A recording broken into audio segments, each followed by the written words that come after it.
What up, dudes? Welcome back to another video. Here we are in the Chaco region of Paraguay. Beautiful place. It's where the sun is shining, the birds are chirping, and the mosquitoes are biting. And that's always a lovely place to be, but not actually at this moment. It's cloudy, the rain is falling, and there's no mosquitoes. So that's why we can do this outside, but usually it's great. But of course, no matter where I am in the world, we can't stop by keeping you up to date with videos that should be coming out once a week, but we've decided once a month is okay, or once every other month, at this point. And that's all right. So today for you, I have a pretty cool little video about the 10 books or series that turned me into a reader. I started reading when I was like 7 years old. I was, I upgraded that time to non-picture books. It was a big move in my life. It was mostly because my mom read a lot, and then she started getting me books from the library and told me, this is good for you, and so I started to read. And yeah, then I stopped for a little bit in high school, like my last few years of high school, but then I started again, maybe 6 years ago, when I was around 20, and I continued ever since, reading as much as I could, in especially fantasy and science fiction. So, what were those books and series that I started with? Well, that's a great question, I'm so glad that you asked. I started off with a series that are not very well known. I think the first one is about this boy from England who, he's an orphan, and he was raised by his step family or his step parents. I think it was his mom's sister, and they weren't really nice to him. And then one day when he turned 11, this big guy came and whisked him away to this wizardy school called Hogwarts. It's called Harry Potter. I don't know if you've read it or you've heard of it. It's quite small. I think an underground author started it, J.K. Rowling. But yeah, Harry Potter is probably the most pinnacle book, because I remember reading it when I was 7, and I remember not really understanding a lot of it, but having to push through, and it's not all the books are out. I think maybe the first 4, I read up to the first 4. I can't remember if the 5, 6, and 7 were out at that point, but I read the first 4, and then I came back to it when I was maybe 12 or 13 and reading it all again. And then at that point, maybe the 6th one was out, not the 7th one yet, I can't quite remember, but really enjoying it. But yeah, I remember really just slowly going through it when I was younger. But the one that I enjoyed more at that time was the Percy Jackson series, also very well known, about Percy Jackson. Yeah, I'm pretty sure that's what the series is called. But yeah, where they're all, the protagonists or a lot of the characters are half-bloods or demigods, where one of their parents is a god, a Greek god, and the other one is just a human. So you have Percy, whose dad is Poseidon, and that's always very exciting. Oh, that's not a spoiler, right? It's like an ancient series. Everyone knows that, right? Yeah. And then they go on adventures as they take out evil in the world. And I think it was always very exciting, these books, because they, of course, were of kids that were basically my age when I was reading it, or a little bit older even. And I could only hope and dream of having such an exciting life when I was just at home, being homeschooled at that time. And my life wasn't actually that exciting. So you get lost in these wonderful adventures that these kids go on, right? And I remember, these 2 books in particular really started my reading journey, and I really fell in love with them just because of how exciting their lives seemed, or their lives were, with their magic, with the adventures they faced, and yeah, that's just how it was. From those 2 series, I went into reading more books that maybe aren't as well known, but I really did enjoy. The first one was, and I don't actually know how I found this. I think it was just my mom found it at a book sale, like in a garage sale, not a book sale, garage sale, where there was like a pile of books, and she thought that this one sounded interesting and it had a funny cover, and so she brought it to me, and I read it, and it's from the BARTIMAEUS trilogy, or the BARTIMAEUS sequence. First one was called The Amulet of Samarkand. There's 3 books. I guess a quick summary. It's about this boy or this young magician's apprentice, who lives in the 1900s, and I would say probably England, or I think England, and he summons this genie called Bartimaeus, who I remember I loved as a character so much, just because he was so sarcastic or so witty. He complained a lot. He, was just really you know, just a funny character to read when you're younger, or even now. I remember I was reading just a little bit while preparing for this video, and even then, like, he brings a smile to my face just because of how clever he is and how witty he is. And yeah, he's basically just this level. There's different levels of genies, and right, the more powerful of a sorcerer or a magician you are, the better demon or genie that you can summon. And all the genies know each other, especially the more important ones. I mean, of course, there's a lot of low-level ones that aren't so clever, but the higher level they go, the more the cleverer the genies get, to the point where it's very dangerous and they could actually kill you if you summon them wrong, or you do something and you make a mistake in the incantation or something like that. So you have Bartimaeus, who's a level 4, I believe. And, you know, so there's a lot of genies that are stronger than him. But, you know, he's smart enough to where he has a conscience and he's able to make decisions and really, you know, have this witty character. And honestly, I think this is where my love of characters really began, was from this genie. I remember the magician's apprentice, whose name I did not write down, so I have absolutely no idea what the kid's name is, was okay. I don't know if I really connected to him. But this relationship between this boy who was just trying to, you know, do right, just trying to control this Bartimaeus, and yeah, I found this relationship really interesting and really beautiful in a sense, where you have this snarky demon who's been alive for years and years and years, actually learned to really love this kid. And yeah, actually I really enjoyed it as these 3 books as a kid, and I really suggest them for any young reader. But honestly, yeah, maybe it's like, it is, of course, I didn't actually realize it was a young adult or like a young readers section. Like, there's young adult and then there's young readers.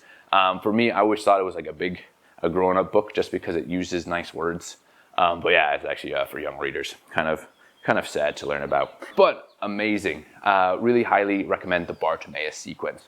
The next one that I think really stood out was also one, and maybe a little bit more famous. Actually, the first time I read this book, it was in German. It was called ENDER'S, or INKHEART by Cornelia Funke. And yeah, my mom got it for me when she visited Germany one year, and she brought it back. And so she gave it to me, and I read it in German. And then I remember that I was at maybe 10, and at that time my German was okay.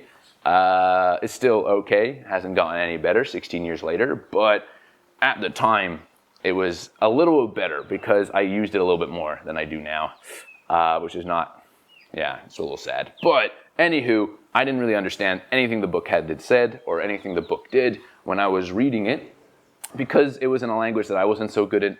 And I remember being curious, all right, what did I actually read? So then I read it in English, and I really did enjoy it. It's basically about this girl who, I think was her name Maggie,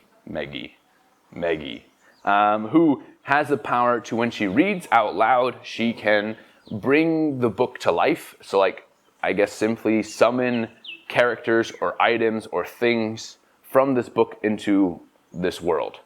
Also, if you write it in a certain way and then read, she can also do the opposite of bringing people or items from this world into the book, if that makes sense. Or then there's also, right, and I don't think it's just you get to take from this to the other, but they actually have to switch. Or there has to be, if you take a character from the book, something else has to take its place in the book. Yeah, I think that's basically, I think the simplest way to say it. And so she has this power, and her dad has this power, to where they have this ability to bring books literally to life. And yeah, I think it's a very fun story where, right, she's being chased by these characters that her dad brought out of this book called INKHEART many, many years ago. And they finally have come back to him, asking him or finally they've caught up to him, or her and him, come up to her and her dad. That's what I'm trying to say. Yeah, they finally caught up to them, trying to make it and get him to bring them back into their story, back into their world. And yeah, it's a beautiful story about, yeah, this girl really taking on the responsibility, really coming of age, and yeah, learning how to control this power and really becoming this wonderful, protagonist that you can really root for and care for. But ultimately, yeah, it was an amazing story with a really interesting world, especially how these two worlds collide, like our normal world and then this world of this book, and how they really mix up, and how she begins to bring characters from other books to help her on her adventure. But yeah, fascinating story, interesting concept, and I really enjoyed it. This next one is way more popular. It's called The Hunger Games. And unlike what you might think from the title, it has very little to do with hunger other than the people in it are often starving. Well, then it has a lot to do with hunger. But that's besides the point. Kids killing kids. Everyone loves this series. It started a huge... I don't know if it started it. I think there's a lot of debate whether Hunger Games started this idea of kids killing each other, or it was a Japanese movie, Battle Royale. Was it literally called Battle Royale? I think right. It's anyways. If you watch that now that's a bloody movie. If you thought Hunger Games is potatoes compared to that, which one of these really started this genre of kids in this dystopian world having to kill each other. And there are different variations of that. But yeah, so Hunger Games. And the reason I put this on my list, and at this point I'm in middle school, so I'm around 12. And this story was exciting because it was the first trilogy that I bought with my own personal money. Usually I get things from the library or my mom picks up from like a garage sale or a book sale somewhere.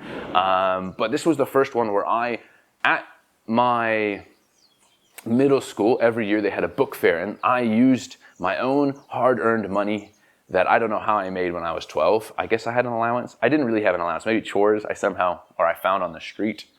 I don't actually know how I made the money, but I did. And I used it to buy Hunger Games this first year in this bookstore, and I remember really enjoying this, but then having to wait a whole year for Catching Fire to come out on the next book fair, the next year, and then finally the last year where the Mockingjay comes out, right? The third book in this trilogy, and having to wait that whole year before I could buy that last book in the series. And yeah, I really enjoyed it. I really was excited each year, having this anticipation, couldn't wait for this book to come out. And yeah, I think it's a nice story. I know you guys all know it often. A lot of these are very famous stories, so I don't really got to explain them so much. But yeah, I'm sure you've read The Hunger Games, or you know of it, or you watched the movies, where you have your girl Katniss take on the big bad, President Snow, and his capital. Good book. I think two more series? Yeah, three more series that I really enjoyed before then I do two standalone books. And I don't know, this one doesn't seem to be that popular, even though I find it should be extremely popular, especially for people in middle school. It's called the Pendragon series by DJ McHale, and it's about this boy who is named... God, I really have to start writing... I think his name is Bobby Pendragon, to be completely honest. Yeah, I think his name is Bobby. And you always know... Yeah, it is Bobby. You always know it's going to be a good series when your main character is called Bobby. But yeah, so basically he follows his uncle into these portals that exist in our world, where they go into different worlds. And basically, I think there's 7 different worlds that this world is connected to. And then also Earth in the past and Earth in the future. So you have these different worlds that Bobby travels. And they're basically, him and his uncle are chasing after the shape-shifting demon who's causing revolutions in these worlds, to the point where every world is going to fall into some state of anarchy or dictatorship or just complete chaos if they don't really stop him from completing his plan, right? So basically the shape-shifting demon goes to a world, assumes some role, and then tries to make it collapse. And I think this series, it's 10 books, and I read them all. And it's exciting because of all the rich cultures and worlds you visit throughout the series. Each book is one world, and it's crazy just because they get so immersed into this culture. They try to fit in, they try to understand what's going on at that time in this world. They try to understand where this demon is working, who he is, how does he look like, what is his plan. And it was always so exciting to find that out, and then seeing how they try to stop him, using the help of the locals, the natives, and really trying to bring this world to peace.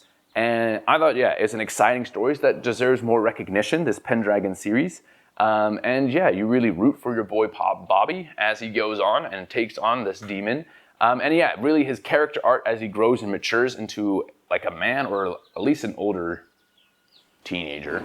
I have no idea his age, but basically, really maturing as an individual, growing as a character to the point where he really is able to step into his own and really take care of the people around him. Anyways, yeah, amazing series. The next is also not known, or I've never heard anyone talk about it, and it was actually, when I was making this video, it was the last one that I put on, just because I hadn't thought about it for years. But I remember actually really picking it up and not reading the whole series, or not really reading it in any specific order, because maybe I was like 11, 12 when I was reading it, and I was just picking up these books, and I remember really just enjoying them. But they're called, or it's like Charlie Bone by Jenny Nemo. And it's basically about this, it's lighter, I would say it's lighter than Harry Potter, but has a similar concept where this boy has a power, and his power is that he gets to hear people talk in their photographs. And he goes to this school where everyone has a very unique power. And then I think what made it interesting was just how unique each power was that these kids have, right? It's not like Harry Potter where people just have blatant wizardy skills, and just you get to maybe master one certain set of skills, but you get to experience them all, right? When you have, different magical spells, and that can do different things with your wands. But for this one, it's really just, they have one unique skill, and it's how they use that skill to their benefit. Like, how do their character grows with that skill. Anyways, yeah, I found it really interesting and really exciting. It's like a whole new world. It really, even though, yeah, it's a lot, how do you say, a lot more nuanced, a lot more simple, and it's definitely an easier read than Harry Potter. It was a really quick and wonderful story that I thought was really fast-paced. It had different adventures, where it was like it brought people back from the past. There was ghosts. Anyways, yeah, it was a cute, definitely young story that I really enjoyed, and it really made me really cement this enjoyment for magic and the understanding of how magic, and I think, Brandon Sanderson now, as an adult reader, can really show just how much, if you have rules for magic, how much you can stretch those rules and play with those rules and really actually make something intriguing, and have, when they do accomplish a problem, or right with this magic, it's like it stretches your mind of what is actually, like, what you can do when you have, even though you have limitations, the power that is behind it. Anyways, I thought it was well done and really made me enjoy this. The last one is his Dark Materials by Philip Pullman. Everyone knows this one, or at least a lot of people know this one. Starting with the Golden Compass. I just thought that was an exciting world to read about, where people have their spirits. I always enjoy, how do you say, when they put spirits or something spirit-esque in books. And if they have a connection with humans, and how so. And I thought this was such a funny version of it, right? Where, like, yeah, you have this spirit, or you have this being, or what they call demons. I think they're actually called demons, attached to you. And they're in like the version of an animal. And then when you're younger, you haven't really set into yourself, you haven't really grown and matured yet. So your demon shows that inside, or reflects that nature of you, and is able to shapeshift into many different animals, until finally one day you set, and your demon sets into one animal and stays that way. And I thought it's just a fascinating concept, a fascinating world, right? Where eventually they start to go to different places. Anyways, yeah, it's an exciting story, where you follow Lyra, interesting name, right? And this connection between her and her demon, or her and her spirit. And yeah, I just thought it was a fascinating, interesting story. I know you've probably all have read it, or at least you've watched. I hear, right, there's a TV series, there's a movie. To be honest, I don't know. Do they even have movies of the second and third one? I can't remember. Probably not, actually. I don't think they do. But the series is there. And I thought, yeah, all three of them are really quite exciting. Where you have this world, not only with the characters of humans, you got witches, you got polar bears that wear armor. I mean, that's pretty cool. When does that happen in books? Very often. Not often. So that's sick.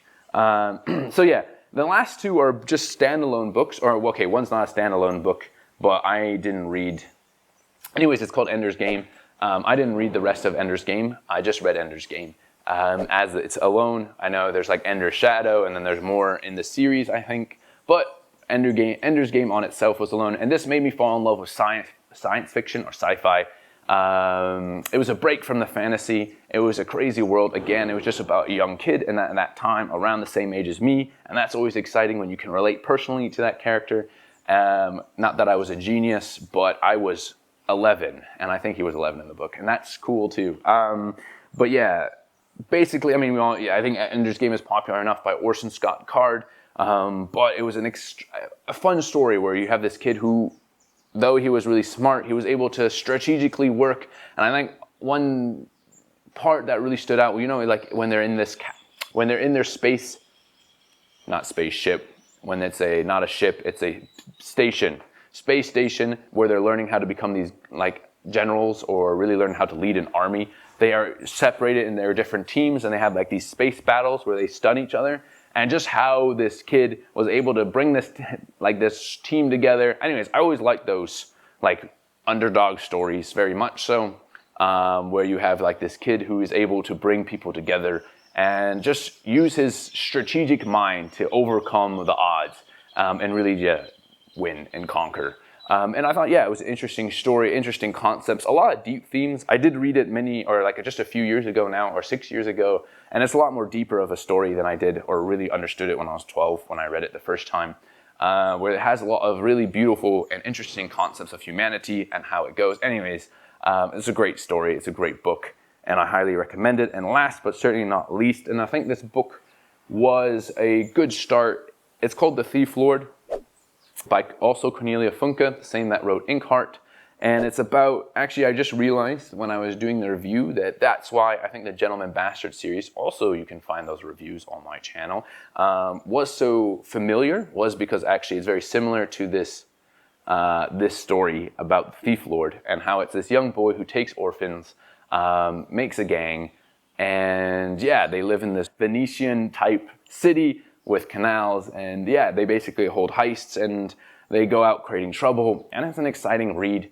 And when I read it, I was, again, I think the major theme of a lot of these series, they're just similar ages, the protagonists, as I was at the time. And I think when you really connect to characters, you learn to love these books, you love these worlds, and I could connect to that character, you know, how he was a little bit misunderstood, but he was able to make a lot of friends. And I think when you're reading, oftentimes you're trying to find something similar enough to have this common base so you can have a good interaction, and then have that take you on a different place or a different way than your life is going at that time. I think those are the 10 books, not in any particular order, but 10 books or series that really made me into a reader, made me love reading, made me love learning about the different worlds authors could create, these different cultures, these different plots, these stories that were created just for our enjoyment, our entertainment. And those were the ones that really started my love. And even though I did take a break when I was in high school and maybe my earlier 20s, I definitely got back into it now, and I've really enjoyed it. And I think, it was really off the foundation that these 10 books and series provided for me that I could really enjoy reading it today. So that's about it. The mosquitoes are coming back, the rain has stopped, and that means I can't stay outside anymore here in Paraguay. So I'll see you next time, and I'll talk to you later. Peace.